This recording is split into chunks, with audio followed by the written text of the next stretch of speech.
Hey there, Carrie Rhodes here. Welcome back to my YouTube channel and another stamping video. Today is episode 4 of my Fringe Frenzy series. In today's video, I am going to be showing you how to fringe it fast.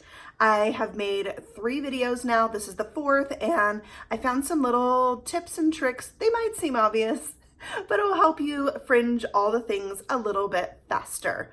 I'm going to be making a card and a gift bag envelope thing for your card, and if you love it, please give it a thumbs up and leave a comment below because I'm going to be raffling off this project to anybody who comments. So everybody gets a chance. I'll draw one name out and then I'll let you know if you win on next week's video. So be sure to come back and check that out next Tuesday, which means it's time for me to announce the winner of last week's card. This cute little unicorn shaker card and matching envelope.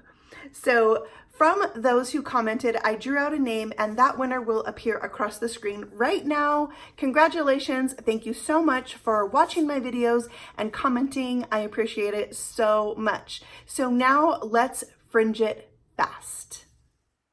Okay, so I have 2 different colors of fringe paper from Concord and Ninth and the Fringe Frenzy die set.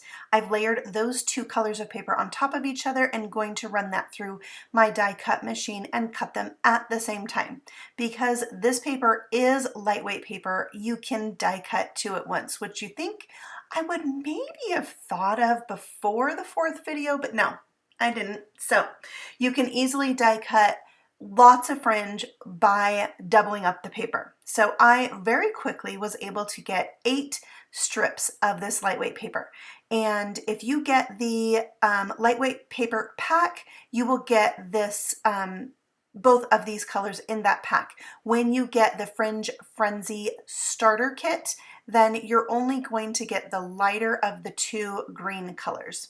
All right, so now I'm just using some ink, Fresh Forest and Olive Green to distress the edges. Now, if you really want to fringe fast, you could totally skip this step, but I wanted to add that interest. So now I'm using a tape runner to stick my fringe on. Now, if you are going to die cut your fringe, which I've done in the previous videos, you definitely do not want to do this. You want to put your adhesive so that it's halfway on your fringe and halfway off your fringe. So when I'm doing this, because I'm not die cutting it, I'm not really paying attention to if the adhesive is going on top of the fringe. So just take note of that, and if you want to see me die cutting fringe, then you'll want to go and check out those other videos. I will link them in the description box for you below. And I am sticking these on without the use of the layering guide or the alignment guide that comes with the Fringe Frenzy kit. All I'm doing is lining up the bottom of the fringe with the top of the fringe beneath it. So that makes it a little bit faster too. So there's my 3 tips for fast fringe. Double cut them, like cut 2 strips at once, use a strong adhesive tape runner, and line them up by lining up the top of the fringe on one piece with the bottom of the previous fringe. All right, so I was just fringing those onto a piece of cardstock that measures 4 1/4 by 4 1/4. This fringed panel is going to become a pocket on my card. So I have some strips of foam tape here that I'm putting on 3 sides of that panel, and that will create the pocket for my card. But before we put all that together, we want to do a lot more things for this card, and the first one being stamping a little background at the top that's going to stick out above the pocket. And I'm using the Toucan Paradise stamp set. I have used this a few times before, and I can link that video for you too because I love this stamp set. It's so fun. This bird that I'm stamping is also from this stamp set. I'm stamping it with my VersaFine Onyx black ink, and look at that beautiful crisp image. I love it. And then I'm going to stamp the little chest feather piece and die cut it. And I know that his beak is not stamped on there yet, but it's best if you die cut it and then stamp the beak if you're going to die cut it at all. Otherwise, it's going to be hard to get that beak on there in the exact spot that the die cut cuts it out. So die cut it then stamp the beak. And I'm using the olive green and sweet berry for mine.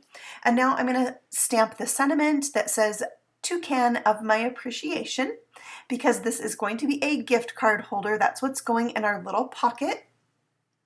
And the next thing I'm preparing are some pink flowers. Now, I actually only end up using 2 of these flowers, but you know, sometimes you never know. So usually I use 3, but this time only 2. And then I'm taking the outline image and stamping that in black just to really make it pop.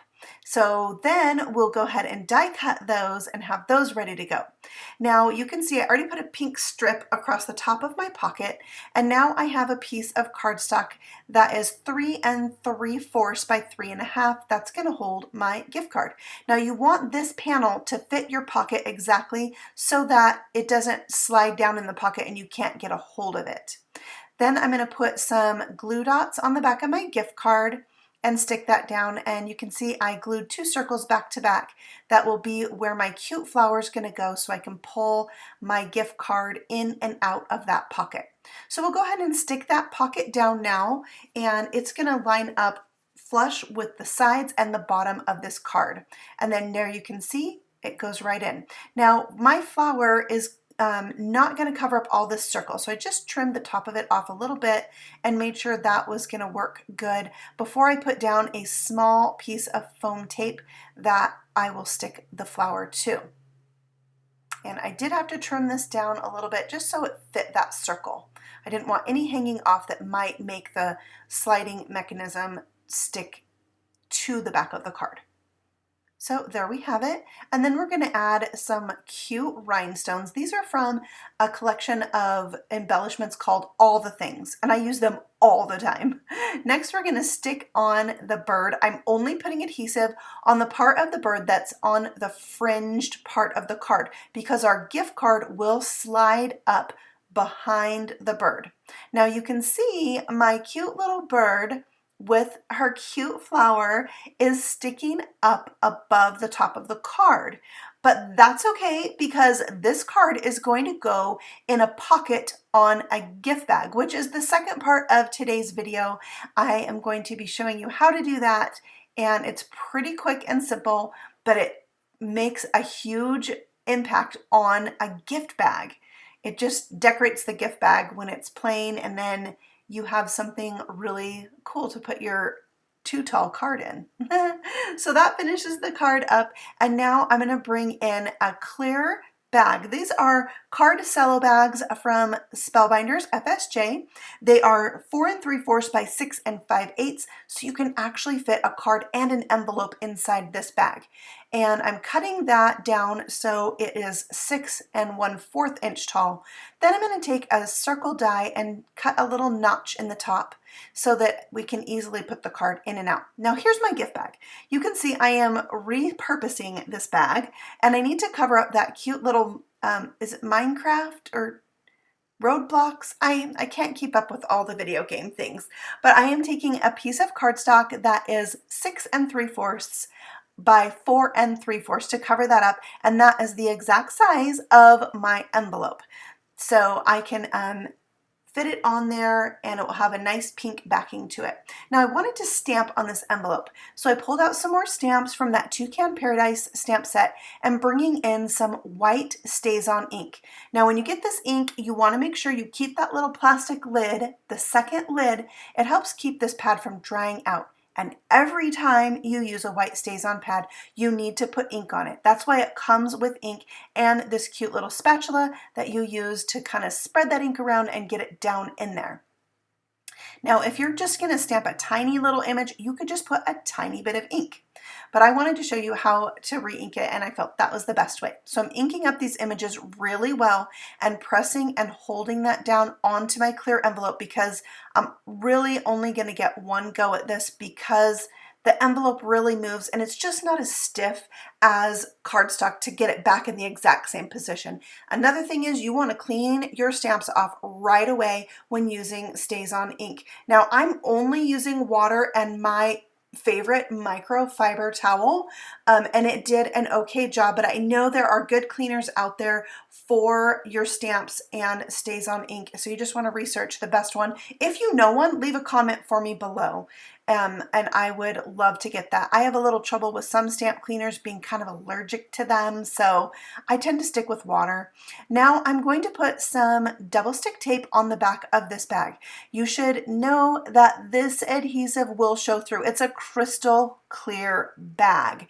So what I want to do is just put this on very neatly, and I'm just going around the edges, and I feel like that's going to help. But once the card is out of this bag, the bag is not like something that you're going to set out. You know, it's just a green bag with a pink rectangle on it. So it's not that big of a deal. But if you take your crease tool and you really press down onto that tape, it's going to burnish it into the paper a little bit, and it will be a lot less noticeable.